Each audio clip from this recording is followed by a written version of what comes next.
There's a ship sinking right now, and you're on it. May 7th, 1915. The Lusitania gets torpedoed. Nearly 1,200 people die in 18 minutes. But here's the kicker. Those passengers were literally handed flyers warning them not to board. They laughed it off. Sound familiar? Because in 2024, Americans did the exact same thing. They re-elected someone who openly promised to terminate the Constitution. The torpedo already hit. We just haven't felt the water yet. Picture this. You're boarding the fastest, most unsinkable ship in 1915. Then some German guy hands you a flyer that basically says you're gonna die.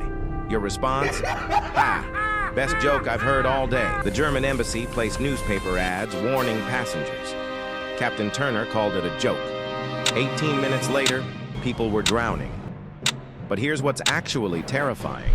It wasn't the torpedo that killed them. It was the belief that it won't happen to me. Which brings us to November 2024.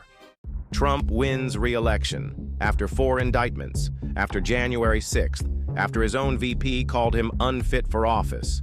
The warnings were everywhere. 91 felony charges, former generals calling him a fascist, him literally saying he'd be a dictator on day 1.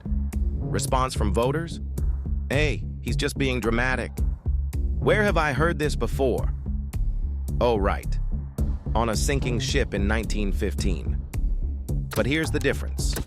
The Lusitania passengers had 18 minutes to figure out they were screwed. We might have years and still not get it. So what does a modern torpedo look like? It's not dramatic. There's no explosion. It's boring stuff like executive orders that bypass Congress, Supreme Court rulings that put presidents above the law, firing career officials who won't pledge loyalty. The Lusitania's hole was obvious. Ours? It's death by 1,000 paper cuts. James Madison literally warned us about this in 1788. All power in the same hands is tyranny. Right now, the executive controls the executive, the legislative does nothing, and the judiciary, well, they just ruled presidents can't be prosecuted. I object! But surely our institutions will save us, right? When the Lusitania tilted, the lifeboats failed. Of 48 boats, only 6 worked. America's lifeboats were supposed to be the courts. They wrote him a blank check. The press. They fire their own reporters.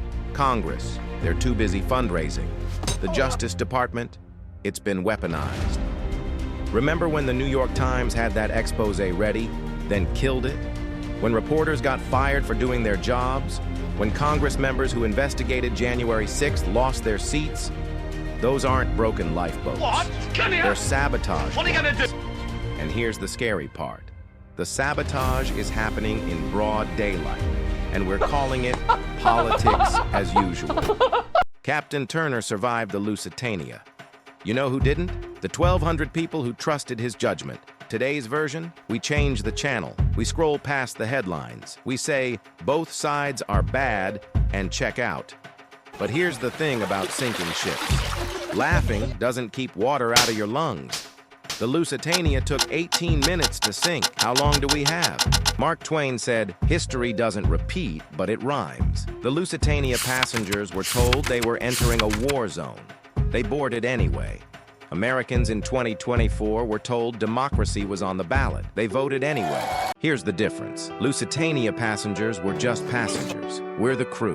The ship is taking on water. The question isn't whether we'll sink. It's whether we'll grab a bucket or go down filming TikToks. The water's rising. What are you gonna do about it?